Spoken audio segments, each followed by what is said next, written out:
நேற்றும் இன்றும் என்றும் மாறாதவராகிய சர்வ வல்லமையுள்ள தேவாதி தேவனுக்கே மகிமையுண்டாவதாக.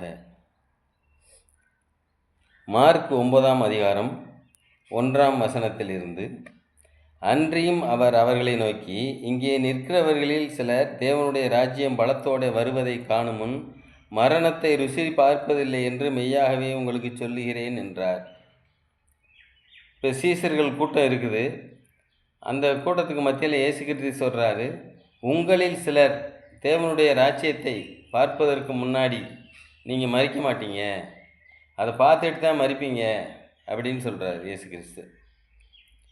6 நாளைக்கு பின்பு அதை சொல்லிவிட்டு மறிக்க மாட்டீங்கன்னு சொல்லிவிட்டு ஒரு 6 நாளுக்கு பிற்பாடு இயேசு பேதுருவையும் யாக்கோப்பையும் யோவானையும் அழைத்து உயர்ந்த மலையின் மேல் அவர்களை தனியே கூட்டிக் கொண்டு போய் அவர்களுக்கு முன்பாக மறுரூபமானார். 12 சீசர்கள் மத்தியில் சொல்கிறாரு, உங்களில் சிலர் மறிக்க மாட்டீங்கன்னு, தேவனுடைய ராஜ்யத்தை காணுமுன் மறிக்க மாட்டீங்கன்னு சொல்கிறாரு. ஆனால் அப்படி சொல்லிவிட்டு பேதுரு, யாக்கோப்பு, யோவான் 3 பேரை மட்டும் கூட்டிகிட்டு போகிறார். அந்த உயர்ந்த மலையில் போய் மறுரூபம் அடைகிறார். அவருடைய வஸ்திரம் உயர்ந்த மலையைப் போல் பூமியிலே எந்த வண்ணானாலும் வெளுக்கக்கூடாத வெண்மையாய் பிரகாசித்தது. அப்பொழுது மோசேயும் எலியாவும் அவருடனே பேசுகிறவர்களாக அவர்களுக்கு காணப்பட்டார்கள். அப்பொழுது பேதுரு இயேசுவை நோக்கி, ரபி, நாம் இங்கே இருக்கிற நல்லது. உமக்கு ஒரு கூடாரமும் மோசேக்கு ஒரு கூடாரமும் எலியாவுக்கு ஒரு கூடாரமுமாக 3 கூடாரங்களை போடுவோம் என்றான். அவர்கள் மிகவும் பயந்திருந்தபடியால் தான் பேசுகிறது இன்னதென்று அறியாமல் இப்படி சொன்னான். அப்பொழுது ஒரு மேகம் அவர்கள் மேல் நிழலிட்டது. இவர் என்னுடைய நேசகுமாரன், இவருக்கு செவி கொடுங்கள் என்று அந்த மேகத்திலிருந்து ஒரு சத்தம் உண்டாயிற்று. உடனே அவர்கள் சுற்றிலும் பார்த்தபோது இயேசு ஒருவரை தவிர வேறு ஒருவரையும் காணவில்லை. அவர்கள் மலையிலிருந்து இறங்குகிற போது அவர் அவர்களை நோக்கி, மனுஷகுமாரன் மரித்தோரிலிருந்து எழுந்திருக்கும் வரைக்கும் நீங்கள் கண்டவைகளையும் ஒருவருக்கும் சொல்லக்கூடாது என்று கட்டளையிட்டார். இயேசு கிறிஸ்து அந்த மலையின் உச்சிக்கு போய் 3 பேரையும் கூட்டிகிட்டு போயிட்டு மறுரூபமாகிறார். அவருடைய முகம் மிகவும் பிரகாசமாயிருக்கிறது. மத்தேயு சுவிசேஷத்தில் எழுதப்பட்டிருக்கிறது, அவருடைய முகம் சூரியனைப் போல பிரகாசித்ததுன்னு சொல்லி. அப்போ எவ்வளவு பிரகாசமாக இருக்கும்? அவருடைய முகத்தையே பார்க்கக்கூடாத அளவுக்கு அது பிரகாசிக்கும். சூரியனை போல பிரகாசித்தால் எப்படி பிரகாசமாக இருக்கும்? அப்படிப்பட்ட பிரகாசத்தோடு இயேசு கிறிஸ்து இருக்கிறார்.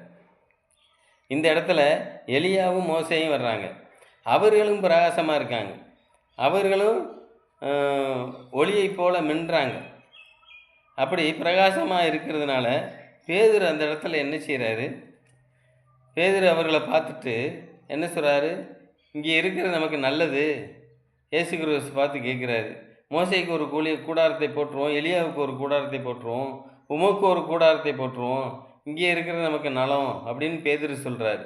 இப்போ பேதுரு என்ன அந்த இடத்துல என்ன நோக்கத்தில் சொல்கிறாருன்னா, 3 பேருமே பிரகாசிக்கிறாங்க, 3 பேருமே ஒளிமயமாக இருக்காங்க. அப்போ நம்ம இவர் 3 பேருமே இயேசு கிறிஸ்துவையும் அந்த மோசே எலியாவோடு ஈக்குவல் பண்ணிட்டார். பேதுரு சமமாக பார்க்குறாரு. ஆனால் இவர் தேவனுடைய குமாரன், இவர் தான் மெஸ்ஸியா, இவர் தான் கிறிஸ்து அப்படி ஏற்கனவே இவருடைய வார்த்தைகள்லாம் இந்த சீசர்கள் இயேசு கிறிஸ்துவோடு கூடவே இருந்து கேட்டுக்கிட்டே வந்திருக்காங்க. அப்படி இருந்தாலும் இயேசு கிறிஸ்து இவர் தான் மெஸ்ஸியா, இவர் தான் கிறிஸ்து முழுமையான ஒரு விசுவாசத்துக்குள்ள இல்லை. அவளுக்குள்ள ஒரு சந்தேகம் இருந்து கொண்டே இருந்தது. கடைசி வரைக்கும் அந்த சந்தேகம் இருந்து கொண்டு இருந்தது. அதனால தான் கடைசியில் இயேசு கிறிஸ்து மரித்த பின்னாடி நம்ம மீன் பிடிக்க போவோம்னு சொல்கிறார். அப்போ எதுக்கு அப்படி சொல்கிறாரு? அவரோடு கூட இருந்து அவருடைய சத்தியத்தையெல்லாம் கேட்டுட்டு, ஜீவனுள்ள வார்த்தை உம்மிடத்தில் இருக்கிறதே என்று சொன்ன பேதுருவே, நம்ம மீன் பிடிக்க போவோம் வாருங்கள் என்று எல்லோரையும் கூட்டிக் கொண்டு மீன் பிடிக்க போகிறார். அப்போ அவருக்குள்ள அந்த டவுட் இருந்துக்கிட்டே இருந்ததுனால தான் அந்த நிலைமைக்கு மாறுறாங்க. இப்போ எப்படி என்ன நடக்குதுன்னா, அந்த இடத்துல மோசேவும் எலியாவும் ஒரு மேகம் அந்த இடத்துல மறைக்குது. மோசேவும் எலியாவையும் காணாமல் போயிட்டாங்க, மறைஞ்சிட்டாங்க. இப்போ நிற்கிறது யாருன்னு பார்த்தா இயேசு கிறிஸ்து மட்டும்தான்.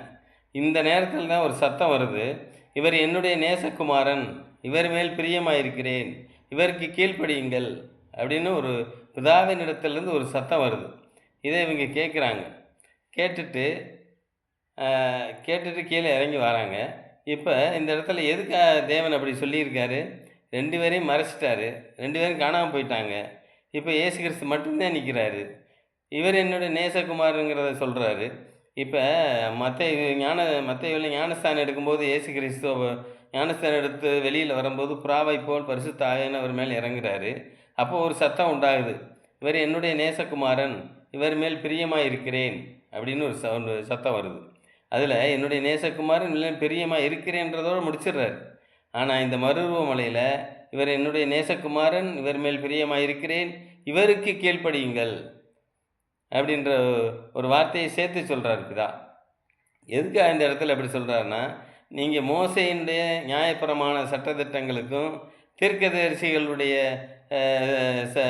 தீர்க்க தரிசன வாக்குத்தத்தங்களுக்கும் நீங்கள் கீழ்ப்படிஞ்சு இவ்வளோ காலம் கீழ்ப்படிஞ்சு வந்தீங்க. ஆனால் இப்போ இயேசு கிறிஸ்து அவர் புதிய உடன்படிக்கையின் ஊழியத்தை உங்களுக்கு கொண்டு வந்து கொடுக்குறாரு.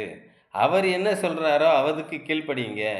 மோசேனுடைய நியாயப்பிரமாணத்துக்கும் தீர்க்க தரிசனங்களுக்கும் நீங்கள் கீழ்ப்படிய வேண்டிய அவசியம் இல்லை. அதை எல்லாவற்றையும் இயேசு கிறிஸ்து அவருடைய வாழ்க்கையில் நிறைவேற்றி கொண்டிருக்கிறார். அந்த நியாயப்பிரமாணத்தையும் தீர்க்க தரிசனம் இயேசு கிறிஸ்து நிறைவேற்றுகிறார். அது ஒரு முடிவாகிறது. அது அழிந்து போகிற ஊழியம், நிலைத்து நிற்கிற ஊழியம் புதிய உடன்படிக்கையின் ஊழியம். இயேசு கிறிஸ்து என்ன சொல்கிறாரோ அவர் கீழ்ப்படிவதே நிலைத்திருக்கிற ஒரு ஊழியம் அது. அந்த ஊழியத்திற்குள்ளே நாம் வளருவோம், அவரை பின்பற்றி வாழ்வோம். இப்போ அந்த இடத்துல மலையிலிருந்து இறங்கும்போது 9:9 மார்க் 9:9 அவர்கள் மலையிலிருந்து இறங்குகிற போது அவர் அவர்களை நோக்கி, மனுஷகுமாரன் மரித்தோரிலிருந்து எழுந்திருக்கும் வரைக்கும் நீங்கள் கண்டவைகளையும் ஒருவருக்கும் சொல்ல வேண்டாம் என்று கட்டளையிட்டார்.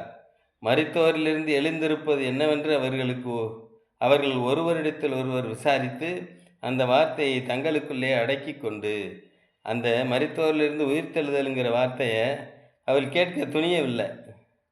அந்த வார்த்தையை தங்களுக்குள்ளே அடக்கி கொண்டு 11ஆவது வசனம், எலியா முந்தி வர வேண்டுமென்று வேத பாரகர்கள் சொல்லுகிறார்களே, அதை எப்படி என்று அவரிடத்தில் கேட்டார்கள். இவ்வளவு காட்சியையும் பார்த்துட்டு வந்து இந்த பேதுரு கேட்குறாரு, எலியா முந்தி வர வேண்டுமென்று வேத பாரகர்கள் சொல்லுகிறார்களே.